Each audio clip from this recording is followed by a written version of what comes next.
There are moments in a marriage that don't announce themselves.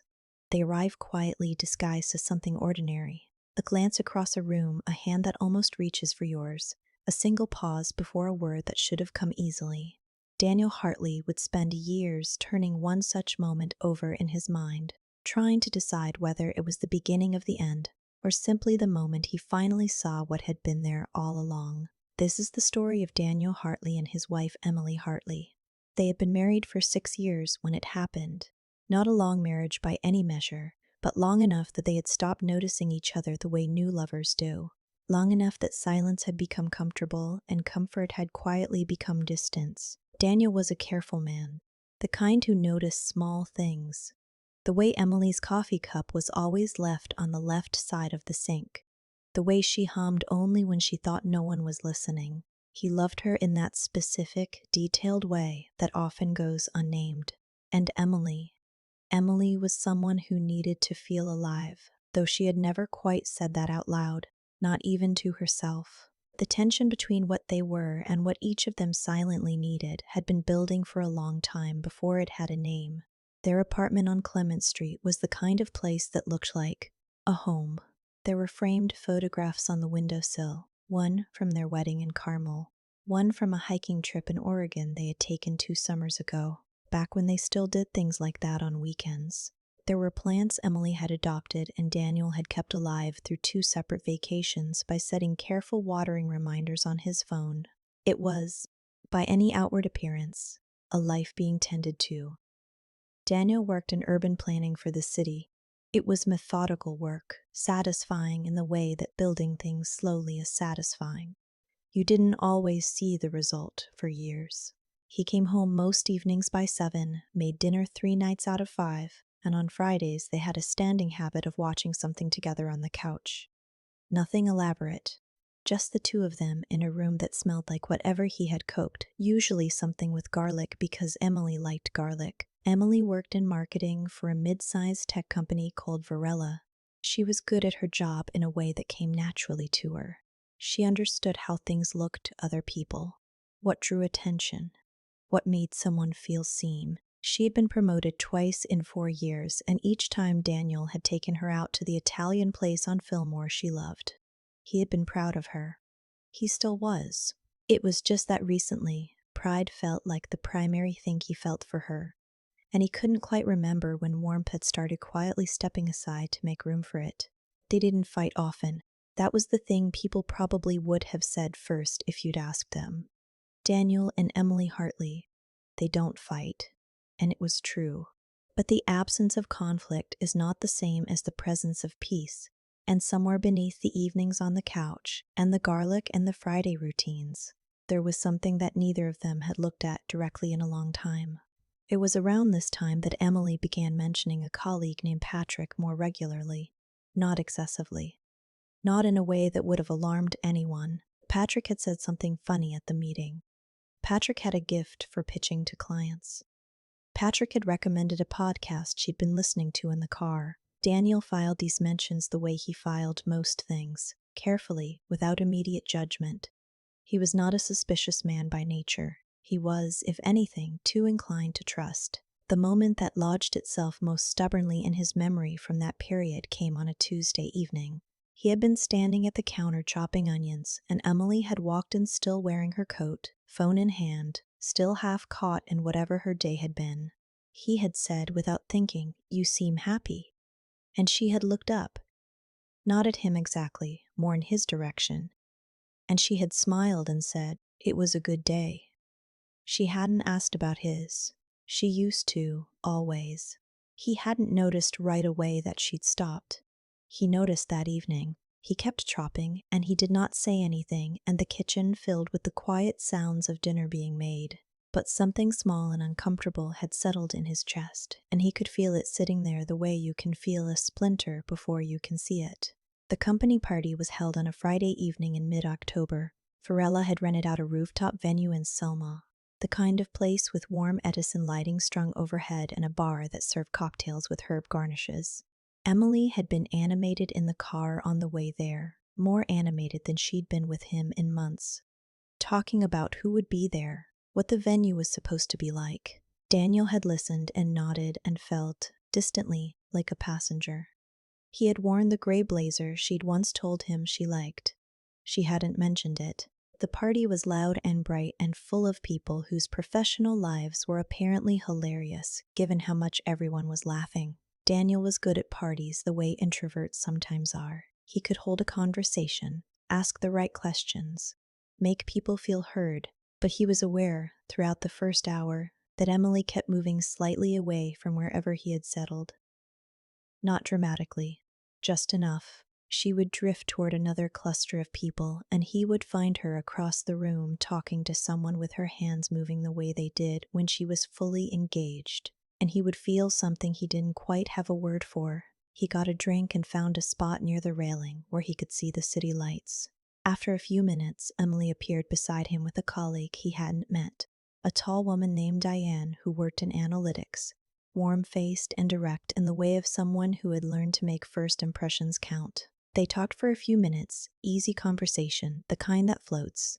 And then Diane's attention turned fully toward Emily and she said with casual curiosity, "Are you married?" It was a simple question.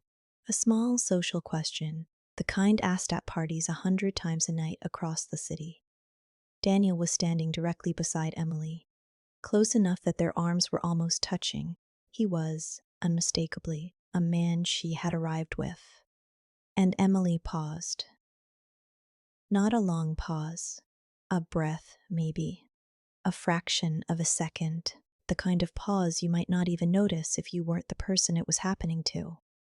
"Yes," she said, and she didn't look at him. Diane smiled and said something pleasant, and the conversation moved on. And Daniel stood there with his drink and his gray blazer, and that pause expanding in his chest like something that had been small and was now taking up more space than it had any right to. He smiled when Diane looked at him. He said something. He could not have told you what. Later that night, in the car, Emily leaned her head back against the headrest and said, "I think that went well." Daniel looked at the road ahead and said, "I think so too." And the city passed by outside the windows, and neither of them said anything else. He lay awake for a long time after they got home. He didn't know what he was turning over, whether it was something real or something imagined, but he knew that the pause was still there, sitting at the center of his thinking, and that he could not make it smaller no matter how long he looked at it. He waited almost a week, not because he was strategic about it. Daniel was not a strategic man in that way, but because he genuinely didn't know how to begin. He would think of bringing it up and then feel the absurdity of it. My wife paused for a second before telling a stranger she was married. It sounded like nothing. He knew it was not nothing. On a Thursday evening after dinner, when Emily was sitting on the couch scrolling through her phone and the apartment was quiet, he sat down across from her and said, "Can I ask you something?" She looked up. She said, "Yeah, of course." He was quiet for a moment. Then he said, "At the party last week, when Diane asked if you were married." He stopped. You paused. Emily's expression shifted slightly, not with guilt exactly, with something more complicated. "I didn't pause," she said. "Emily." She looked at her phone for a moment, then set it down. I was thinking about how to introduce you, or I was standing right beside you." She didn't answer immediately. She looked at a spot somewhere between them. Then she said quietly, "I don't know why I paused. I just did." There was something painfully honest in that. He had expected a cleaner denial. The honesty made it worse. "Do you?" he started, and then reconsidered the words he had chosen. "Do you feel married? Right now? To me?" She looked at him then, and in her face he could see something he recognized. Not cruelty, not even dishonesty, but a kind of exhaustion that people carry when they've been ignoring something for too long. "I feel like we've been running on momentum," she said slowly. "Like we've both been going through the motions and hoping the other person doesn't notice." He sat with that. It wasn't entirely wrong, and he knew it wasn't entirely wrong, and that was its own particular pain. "Are you in love with Patrick?" he asked. His voice was even. He was surprised at how even it was. "No," she said, not defensively, just plainly. But I feel more like myself around people at work than I do at home. And I don't know if that's about you or about me or about us, but I know it's real." He nodded slowly. He looked at the window for a long time. "I think I need some time to figure out what that means for me," he said. She said, "Okay." They slept in the same bed that night, on their respective sides, with a silence between them that was different from the comfortable kind. In the morning, he was up before her and he made coffee and he poured her a cup. And he left it on the left side of the sink because it was the only language he still knew how to speak to her without anything getting lost in translation. Then he drove to work, and at a red light, he sat very still and he thought about the pause, and he thought about the word momentum. And he thought about how you can live inside something for years without ever really asking whether you are actually living in it or just inside it. Daniel moved into a short-term rental in the Richmond district in November. It was a small apartment, one bedroom, a kitchen with a window that looked out onto a narrow alley where someone had planted a single determined rose bush in a cracked clay pot. He found himself checking on the rose bush more than made logical sense. There was something about its stubbornness that he appreciated. He spoke with a therapist named Miriam twice a month. She had a way of asking questions that didn't feel like questions, more like she was simply observing out loud and leaving space for him to respond. What he learned about himself in those months was not comfortable and was also necessary. He learned that he had confused constancy with presence, that he had been so certain of the fact of his love for Emily that he had stopped extending it in any direction she could actually feel. He had maintained the home, he had made dinner, he had remembered the plants, but he had stopped looking at her, actually looking, in a long time. That was hard to sit with. He sat with it anyway. Emily stayed in the apartment on Clemens Street. She had rearranged the living room. She mentioned this once, briefly, when they spoke on the phone about logistics. She had moved the couch to face the window. Daniel thought about that for longer than he should have. He wondered if it had been strange, living in a room rearranged to suit only one person. She called him in January, 6 weeks after the separation. She had been reflecting, she said. She used that word, reflecting. She said she thought the problem was that they had both wanted different things and had both been too proud to say so and had instead waited for the other person to change without saying what they needed changed. She said all of this in a measured, articulate voice, and he listened, and when she finished he said, "I think that's probably right." And she said, "I just wish we had said it sooner." And he said, "So do I." What she didn't say, and what he recognized partly because Miriam had helped him recognize it, was that the neat story Emily was building about their marriage was slightly too clean. The idea that they had both equally failed, that they had both equally withdrawn, it was true in part, but there was something in the way she told it that smoothed over the particular shape of what had actually happened. It was easier to call it mutual drift than to look at the pause, at the months of her coming home already halfway somewhere else. He understood the impulse. Self-deception is not cruelty. It is how people make the weight of their own behavior livable. He wasn't free of it himself.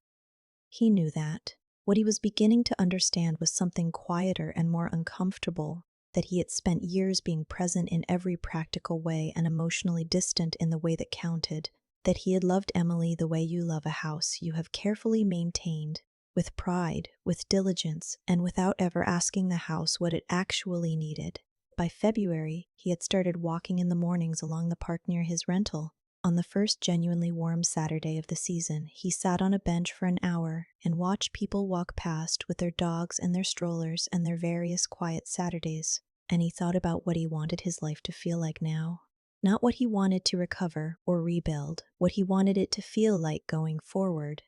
It was the first time he had thought about the future without first filtering it through the past.